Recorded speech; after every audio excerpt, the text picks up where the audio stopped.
Romans 12, verse 3. I am speaking to you out of deep gratitude for all that God has given me, and especially as I have responsibilities in relation to you. Living then, as every one of you does, is pure grace. It's important that you not misinterpret yourselves as people who are bringing this goodness to God. No, God brings it all to you. The only accurate way to understand ourselves is by what God is and by what He does for us, not by what we are and what we do for Him.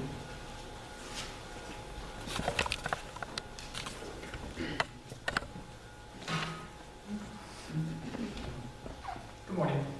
Good morning. How is everybody? We're doing fine. Nice weather.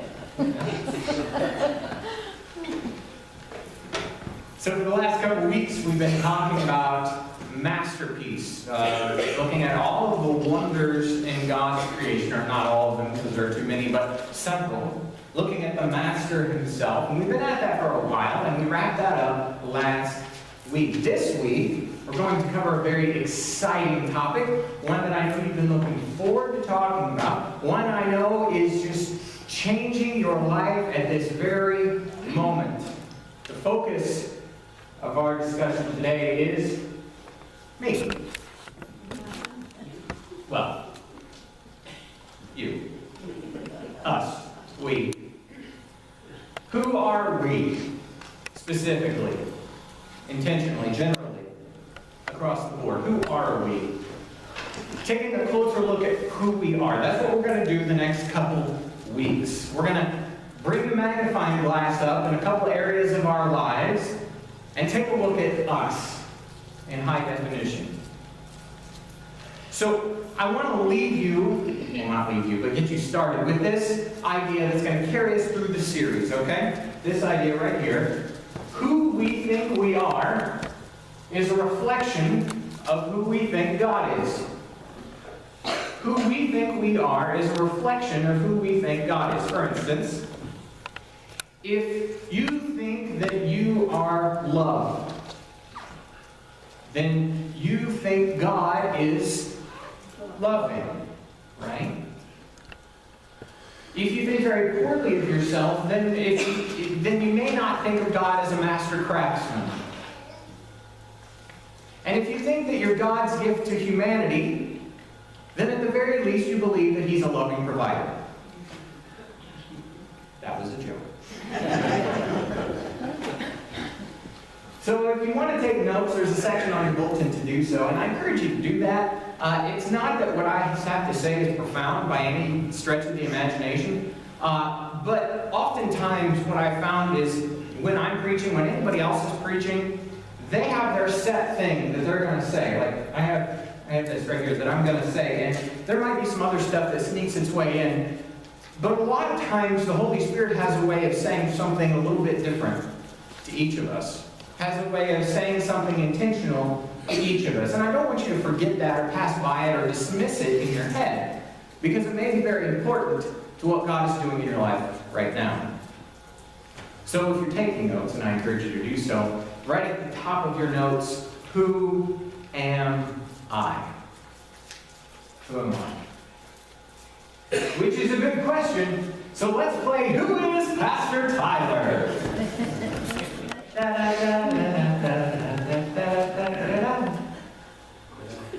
Alright, so we're going to play a little game. How many people like games? Okay, how many people like them when they don't have to get up to play games? Hey, alright. We're going to play a little game. I'm going to ask you some trivia questions about me. Okay? To see how well you know. So if you think you know the answer, okay, just blurt it out. It's okay to shout in church. Just blurt it out. Okay? Just don't scare my kid. Blurt it out if you think you know the answer. And if you think you know the answer but you're not real confident, just lean over to the person next to you and say, I think it's that one. Okay? Everybody clear on the rules? Yep. Yeah. All right. Here we go. Question number one. What was Pastor Tyler's job before he came to Park Street? Was it A, tugboat captain? B, B, horse whisperer, or C, youth pastor? Horse whispers. Oh, I'm glad some people think I was a horse whisperer, but most of you thought it was C, a youth pastor. Here we go. The answer is C. Congratulations. Good job. Good job. Let's move on to question number 2. Here we go. What is Pastor Tyler's favorite book of the Bible? Is it A, the Gospel of John, B, Song of Solomon, wink, wink, or C, the Maps? A bunch of you think it's A, the Gospel of John. I heard a C somewhere, okay? And the correct answer is A, the Gospel of John. Congratulations if that was your guess. Now, some of you are doing really well so far. We've moved it up to level 2. Level 2. In this second level, the questions get harder. So buckle in and get ready. Here we go. Level 2, question 1. What is Pastor Tyler's middle name? Is it A, Tyler? Is it B, Dwayne? Or is it C, Christmas? Which is a little inside joke if you happen to know my last name. What do you think? C. Some people are like, isn't Pastor his first name? The correct answer is B, Dwayne. Dwayne, that's right. Next question. What year, this one's tricky, what year was Pastor Tyler born? Is it A, 1986, B, 1979, or C, 1992? C.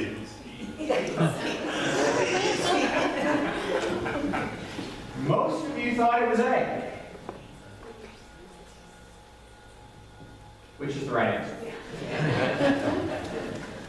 And we move to the final level. Boom, boom, boom. These next questions are extremely difficult. We'll see how you do. What year will Pastor Tyler die? Is it A, 2015, B, 2025, or C, other? C. Do you know that for sure? Fingers. If anybody knows the answer for sure, we need to have some counseling after. Yeah, that was a little tough. So let's move on to the next question. What will be the biggest spiritual hurdle of Pastor Tyler's life? A, B, or C?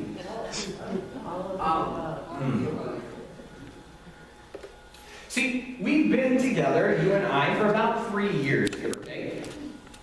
And we know each other pretty well. You know some things about me, some statistics about my life, some of my personal characteristics and quirks. But there are just some things that you don't know, right? Even some things that my wife doesn't know. Some things my parents don't. Some things that I don't even know. I can't even make up answers. But there is somebody who knows. After all, who knows you better than God? Who knows you better than God? So if we're going to take a look at who we are, if we're going to bring the magnifying glass up on ourselves and explore who we are, then we should probably ask God, since He knows us better than anybody else. We're going to be in Psalm. Everybody say Psalm. Psalm. That means one. Psalm 139. So if you have a Bible, feel free to go there. Or it's going to be up on the screen here. Psalm 139. And this is just a small thing. And I'm pretty sure I've said it before, so if I have, just nod in agreement when you haven't heard it. Whenever you're making a reference and you say Psalm 23 or Psalm 46 or Psalm 139, make sure that you don't add an S on the end of that. Okay? The book is called Psalms because it's a collection of them. But when you're referring to one, just one psalm works. Just trying to help you out. Psalm 139. Everybody with me?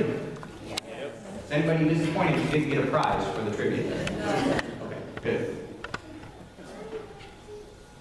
Psalm 139. David is the author here, and he starts off this psalm like this. He says, "You, Lord, have searched me, and you know me."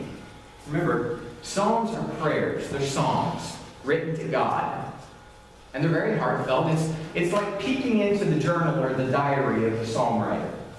So it's very personal stuff. David says, "You have searched me, Lord, and you know me. You know when I sit and when I rise. You perceive my thoughts from afar. You discern my going out and my lying down. You are familiar with all my ways. Before a word is on my tongue, you, Lord, know it completely." God knows you very, very well. And this idea, the first word that's highlighted, search, carries with it the idea of mining, like digging up something, discovering something that was buried. God knows all the stuff that we try and hide and cover up. He knows all about us. And David repeats this idea. You search, you know, you perceive, you discern, you're familiar with all my ways. Before words on my tongue, you, Lord, know it completely. I don't know about you. That last sentence scares me. Before I was going to preach today, God knew what I was going to say. Before you woke up this morning, God knew what you were going to say all day long. Before you had that argument, God knew every point you were going to try and make. Before you called them that name, God knew what you were going to say. Every word you have ever spoken, God knew ahead of time. To put that into perspective, let's just pretend for a moment. What if your grandmother were God? Would you like it if your grandma knew everything that you've ever said? Would Granny be proud of every word that you've ever spoken? She wouldn't be me. And I'm the guy with the Bible and the microphone and the cool tie. And so I'm guessing for all of us, we have this same kind of nervousness a little bit because there's no hiding from God, even in what we're going to say.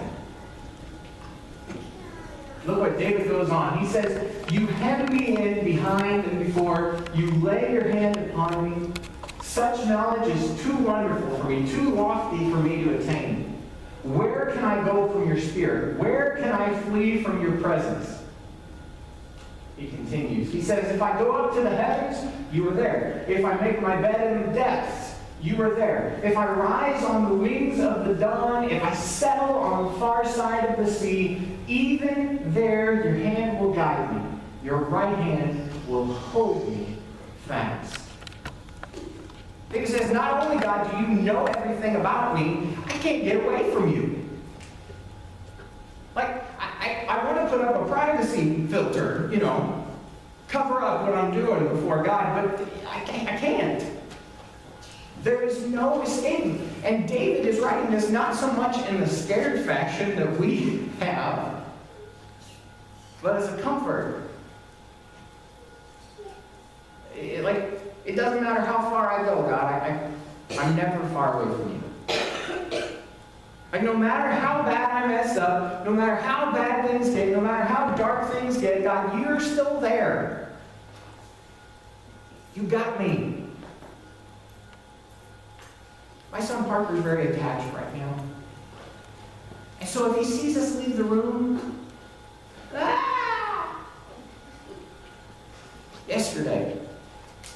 Yesterday, real life stuff here. Yesterday, he fell asleep too early, before nap time. But he's so gosh darn cute when he sleeps. And he was sleeping on my chest, and he's soft little snore. You know, and it's like, okay, all right. So then we fast forward a couple hours to nap time. No. Usually, you pop the bottle in, a couple seconds, he's out. Pop the bottle in, he sucked it down and went, what now? All right, let's rock for a little bit. Rock, rock, rock, rock, rock, rock, rock, rock, rock, rock, rock, rock, rock, rock, rock, rock, rock, rock, rock. There's smoke coming off the bottom of the rocking chair. Not happening.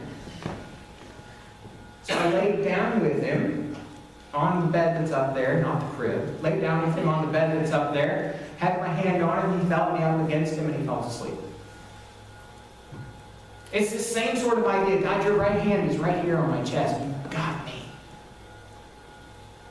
No matter how far I go. There's no hiding from God, and that is such a good thing. David continues. He says, if I say, surely the darkness will hide me, the light become night around me, even the darkness will not be dark to you. The night will shine like the day, for darkness is as the light to you. God, even the moments where I want to be bad, where I want to just get away from this whole Christian thing for a little bit, doesn't matter. You still see me. You're still with me. Even in the rough places. There's no hiding. No hiding. Parker has a new game. He likes to walk between the ottoman and the couch. And he'll do this.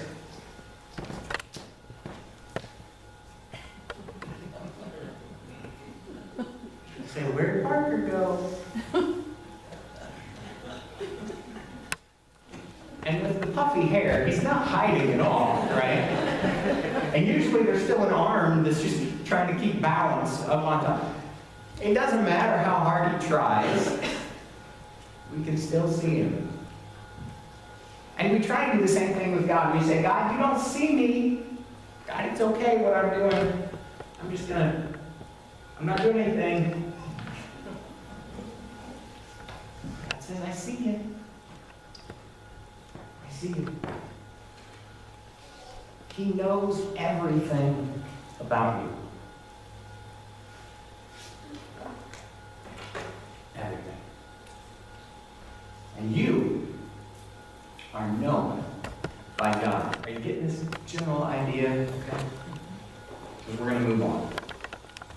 You're known by God. And if you've forgotten, you are a miracle of God.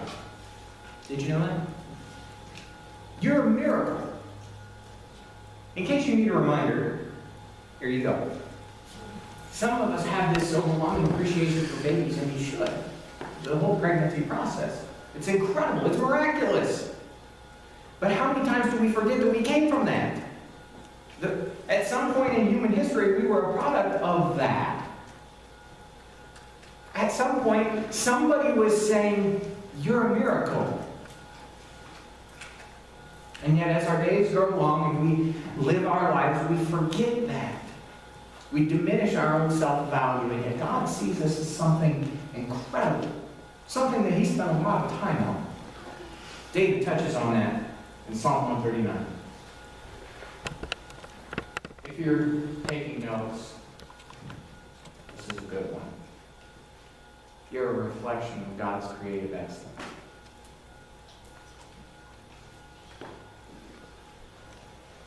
David said, for you, God, created my inmost being. You knit me together in my mother's womb. I praise you because I am fearfully and wonderfully made. Everybody say made? Made. Your works are wonderful. I know that full well.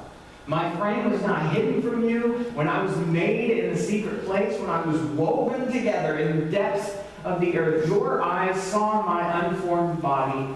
All the days ordained for me were written in your book before one of them came to be.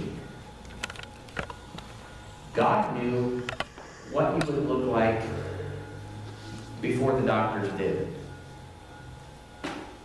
God knew what you would look like before you had eyelids. God knew what your days would consist of before calendars were invented. Before the creation of humanity, God knew about you and me and us. All the days ordained for me were written in your book before one of them came to be. God knows all about you. And,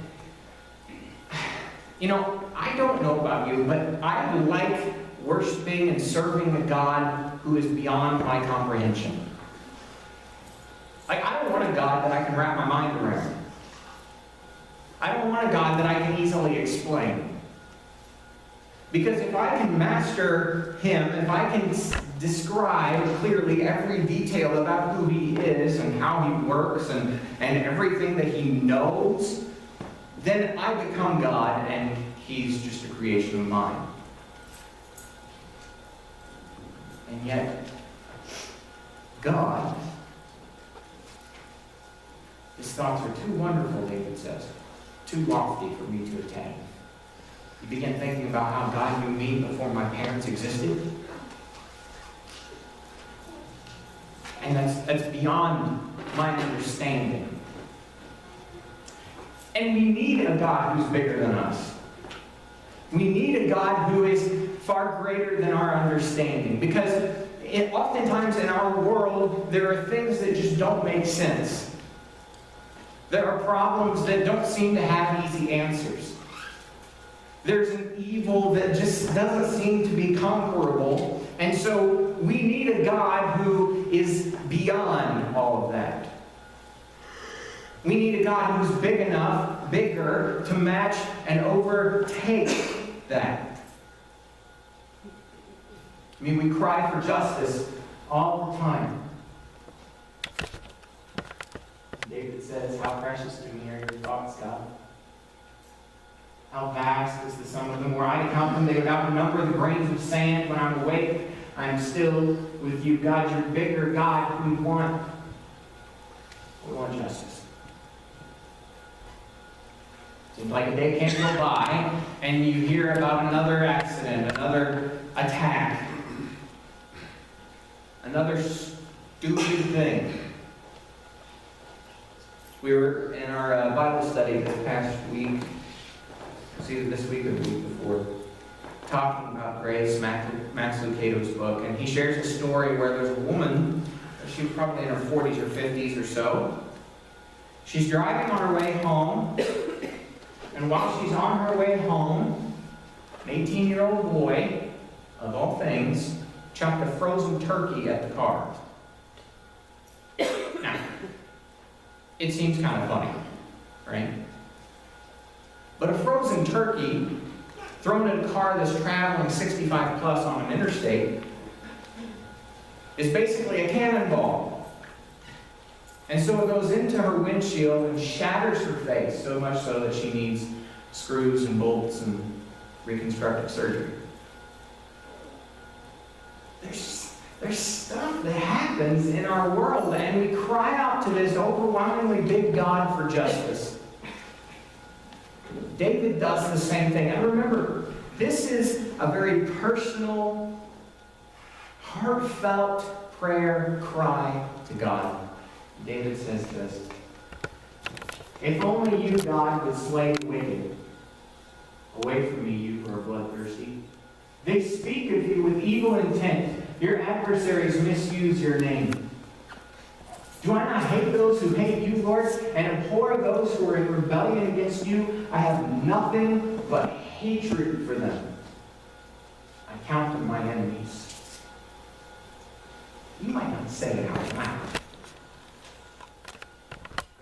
But have you ever thought, man, life would just be easier if this person weren't around? Life would just be easier. It would be better if this group didn't exist. I Maybe you wouldn't say it out loud, but you might think it. We want people to get what they deserve.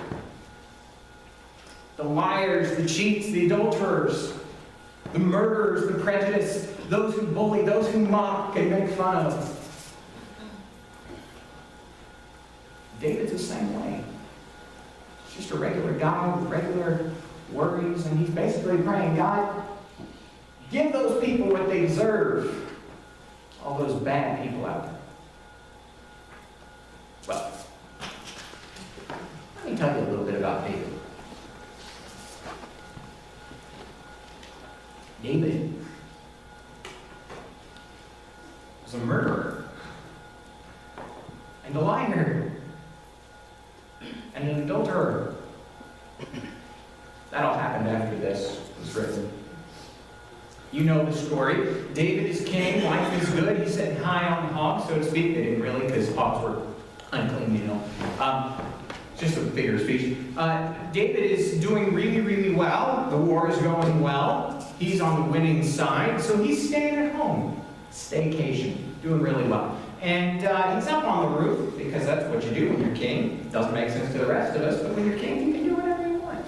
David's up on the roof. He's walking around, sees a nice lady overtaking a bath on her roof. I don't understand the plumbing situation in Israel, or why people are walking around on their roofs, but they are. Bathsheba is over there taking a bath, little tubby time up on the roof at night. David's sponsor asked for more information. They didn't have Google at that point, so we couldn't Facebook or anything. And so he asked for more information. They said, oh, that's Bathsheba. He says, go invite her up. And so he sends somebody. Bathsheba is brought. Who knows if she actually came dressed or if she just put on a towel or even dried off, really. We don't know. She makes her way over to David's palace. I know I'm going kind of fast, but just stick with me.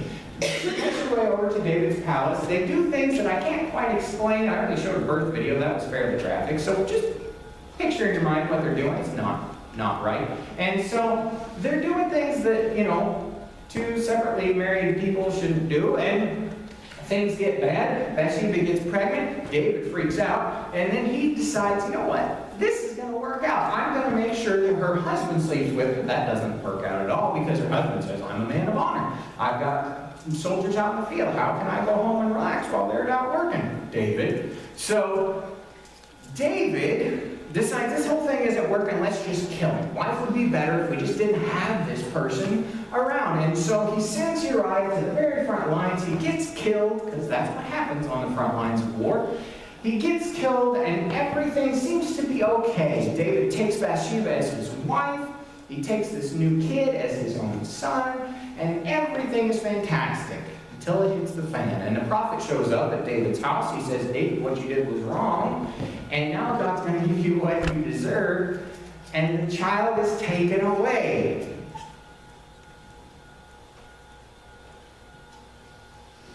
It's really easy for us to point the finger and say, life would be better if those people didn't exist. But the reality of it all is that we are those people. We're as sinful as everybody else. Have you ever lied? If you say no, you are. Have you ever gotten angry? Because Jesus said that's as good as murder in your heart. You ever looked at a woman or a man who wasn't your spouse in a lustful way? Because Jesus said you've already slept with them in here. Ever made fun of somebody? Ever bullied somebody? Joked about somebody a little harshly? I mean, if we're going to take this magnifying glass and we're going to show everything in high definition, then we have to look at the not-so-pretty parts too, right? That was actually a big concern when televisions went from standard definition to high definition. News anchors freaked out because suddenly all of their facial imperfections were magnified. And so they had to do double the prep time to make sure every little thing was just perfect when that camera zoomed in up close. We're as sinful as everybody else, myself included.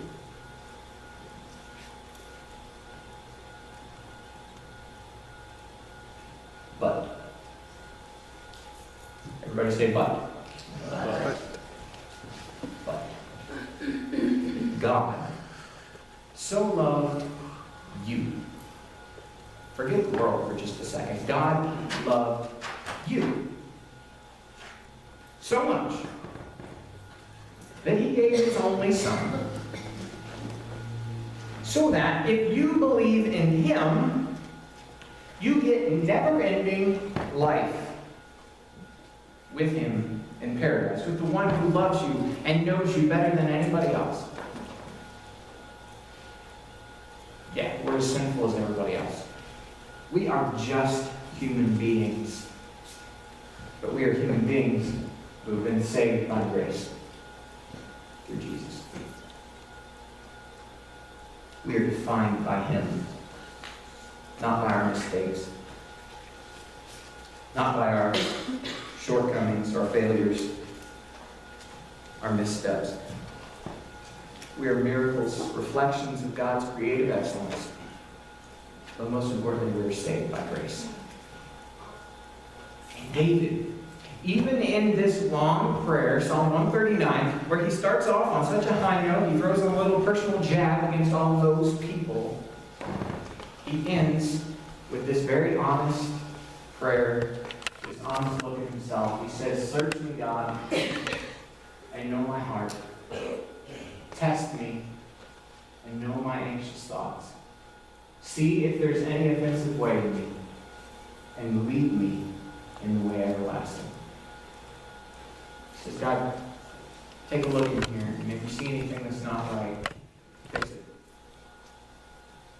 God, take a look in here, and if you see anything that's offensive, anything that's hurtful, anything that doesn't belong, remove it.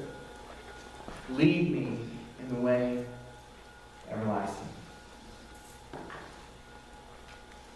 You know, we're going to take a look at a lot of different things about ourselves over the next several weeks. I would ask that your prayer, my prayer, would be David's. So if you would, pray this scripture with me. Search me, God, and know my heart. Test me and know my anxious thoughts. See if there is any offensive way in me, and lead me in the way everlasting. Because you and I, we're a work in progress. Father, we pray today, and we just ask, God, that you would search us. Dig up all that stuff that doesn't belong and get it out. Shine light on the darkness within us. God, we are your children. We are miracles. The way you put us together is incredible. All the working systems, all the pieces that came together to make us who we are. And God, you knew all about it. You have a plan, a purpose for us. So we ask that you would lead us to that purpose. Lead us to Jesus, the Savior of our soul, the graceful God. God, make us whole. Make us healed. And may we be yours with every passing day. Thank you most of all for your Son, and it's in His name that we pray. Amen.